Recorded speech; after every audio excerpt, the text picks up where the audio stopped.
Hello, Marco Chigani, and this is Straight Talk. With me today is retired judge, Court of Final Appeal Judge, Mr. Henry Litton. Thank you very much, Mr. Litton, for being on the show. We're doing a Zoom interview this time because you're in Australia. Now, Mr. Litton, you've been low-key for a very long time, and suddenly you've come out swinging. Why is that?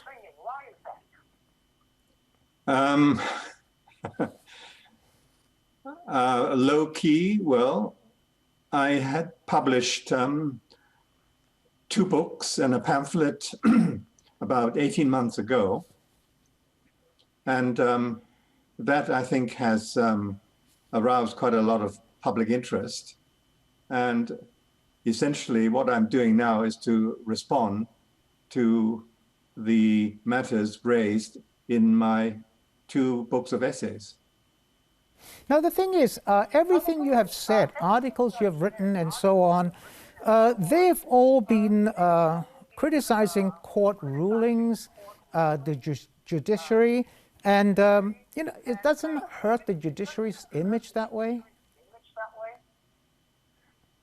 Well, as you know, recently there has been a lot of concern about the functioning of the Hong Kong courts. And this concern has generally been focused on how the courts deal with sentencing of offenders.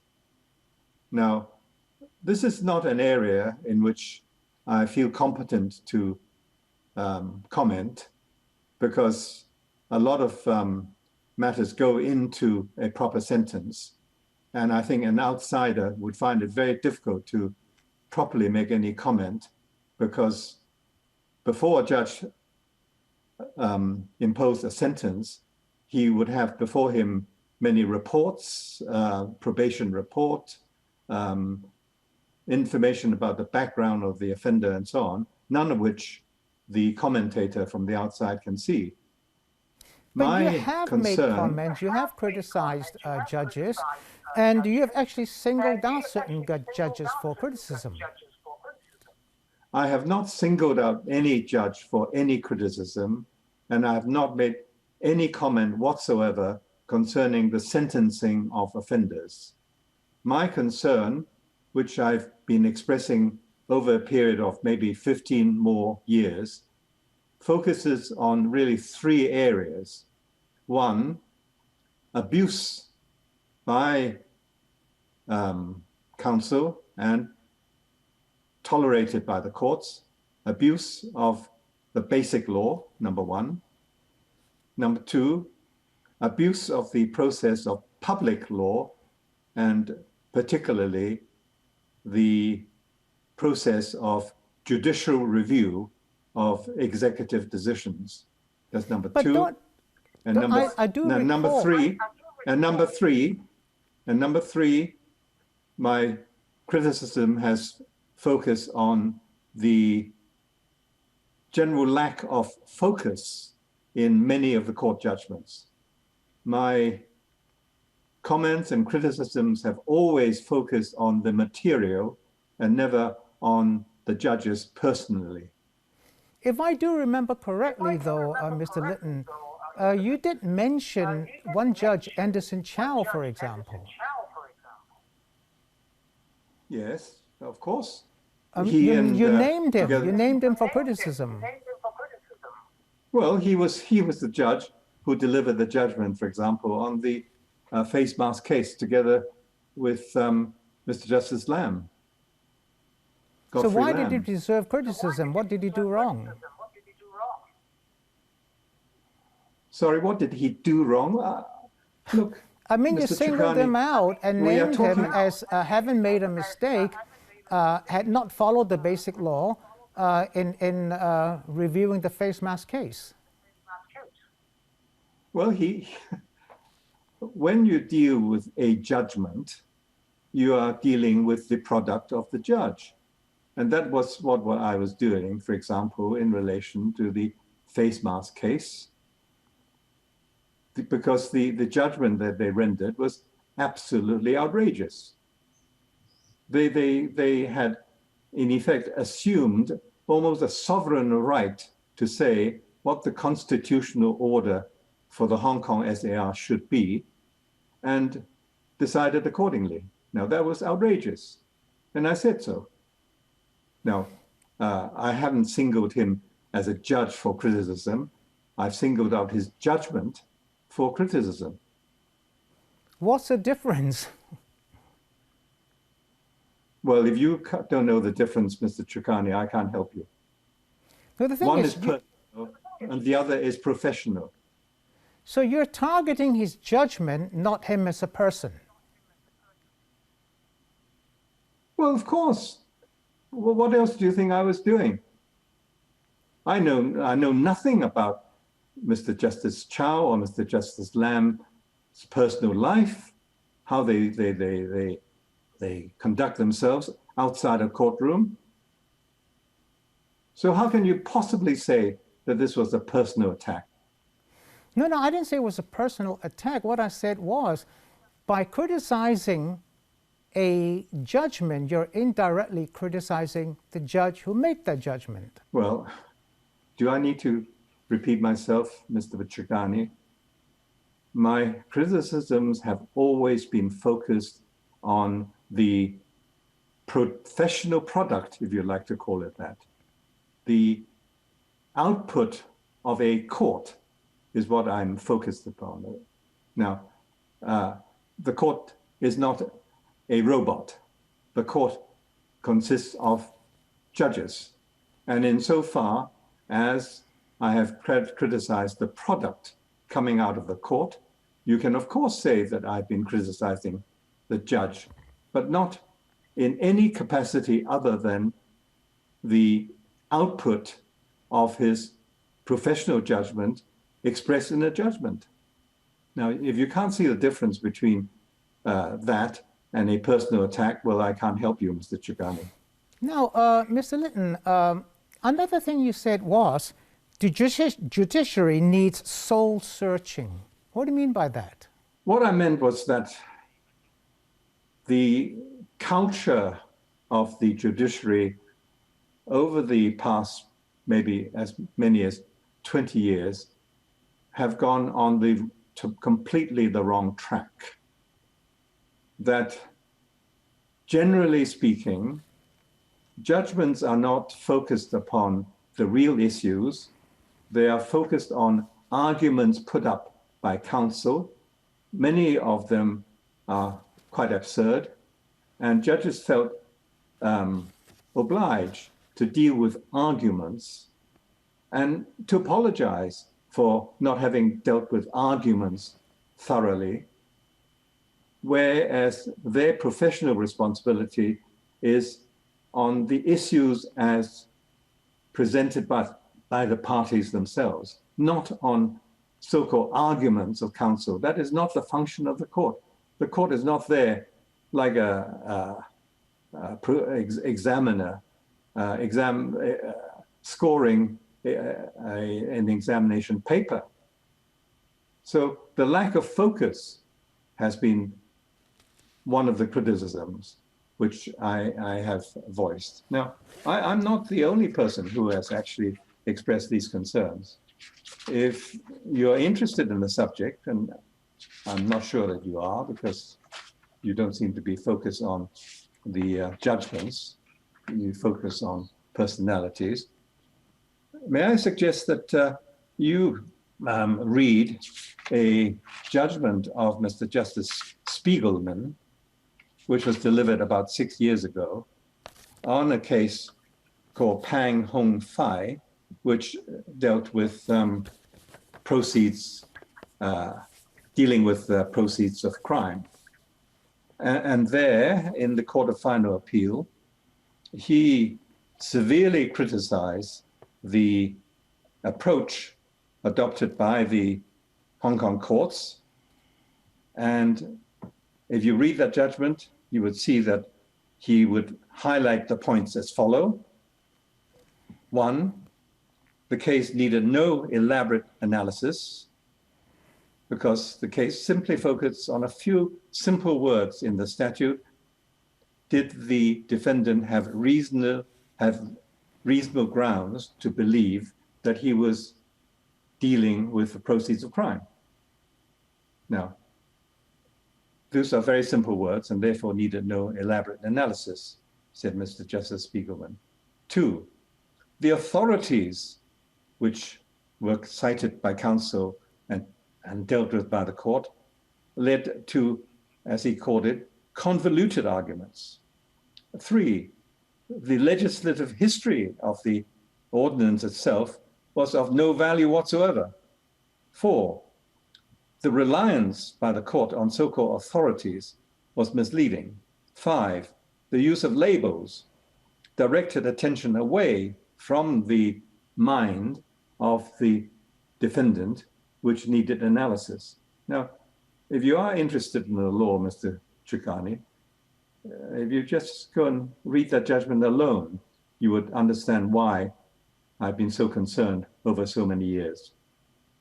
Will you continue to keep up your discussions on court issues in Hong Kong? Well, depends on what issues arise. All right, we'll take a quick break. See you soon. Don't go away.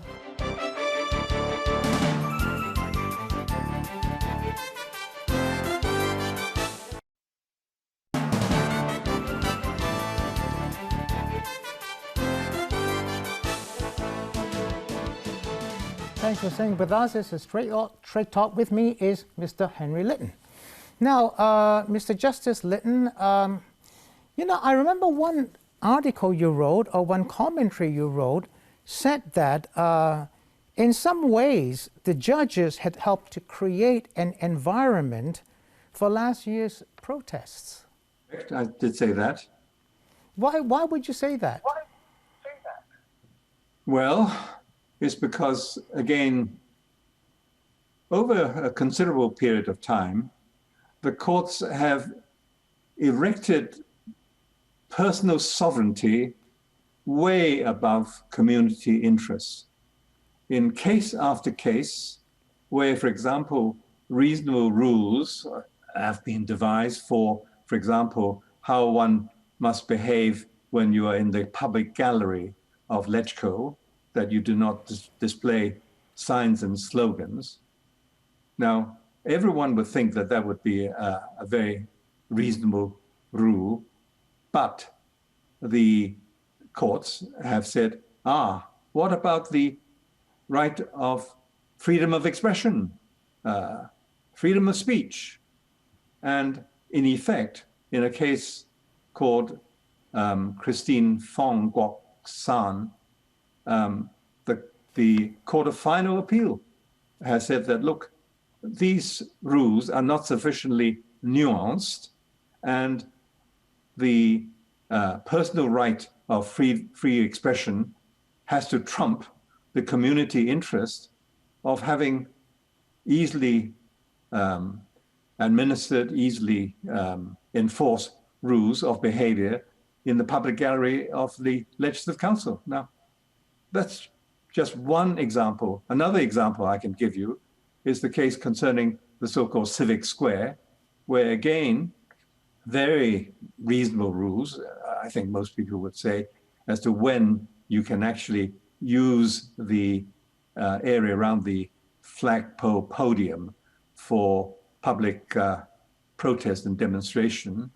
Again, that rule, which is for the public good, and everyone, I think, has an interest in the proper functioning of the legislature and the government offices, the courts have said, no, the personal right of a person to go and demonstrate, even if it's a one-man protest, can trump the effect of those rules. Now, each time the court so decides, it erects personal sovereignty, personal right above community interest, and that trickles down to the community. So if it does not trickle down to the community, then why do we have laws? So are you saying, Mr. Justice Litton, that protests, you do support or you do say that people have a right to protest, right? Do you expect me to answer that question? No. I'm just saying that if something happens, if a protest happens inside the Legislative Council, do you make a difference between those in the gallery and those actually who are members? No. If you listen carefully, I was saying that these were rules governing the behavior of persons in the public galleries. And the Christine Fong Wok San case concerned just that, not the behavior of councillors on the floor of the legislature. No. No, I just wanted to make that clear because in most cases... If you listen carefully, Mr. Chukani, I would suggest that you don't need to make it clear. No, what I'm saying is, the police don't normally interfere with members. They can in the public gallery, but not with members, right? I just want to make that clear. It had nothing to do with the police. It had everything to do with the attendants employed by the Legislative Council, the security people, to enforce security within the Legislative Council chamber. Now, these people have to have simple rules that they can enforce with no nuance involved, no shades of opinion that they need to assess. They need simple rules to enforce. And in that case, the rule was simple enough. You don't display a slogan when you're in the public gallery. You don't display messages when you're in the public gallery. And what happened with that person, Fong Wok San, was that she displayed a swastika sign, for example, and there were words as well. And quite rightly, the staff, and the result of that was to have created a disturbance within the chamber because a committee meeting was going on. So that person was removed, and lo and behold, you have then a judicial review brought by the person to say that these rules are unconstitutional because I have a personal right to express myself anywhere I want, even within the public galleries of the Legislative Council. And your rules do not trump my personal right to express my opinion. Now, that is the effect of that judgment. Now, the thing is, should that case not have been allowed in court as a JR, a review? Well, of course, that's what I've been saying.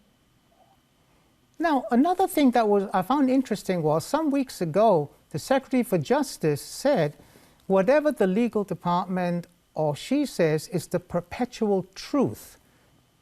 Do you agree with that? Look, you have to put it in context before I can comment on something as general as that. She said exactly that. Whatever she and the legal department says or does is the perpetual truth. Those were exact words, the perpetual truth. Well, I don't comment on something like that. I don't, if you're not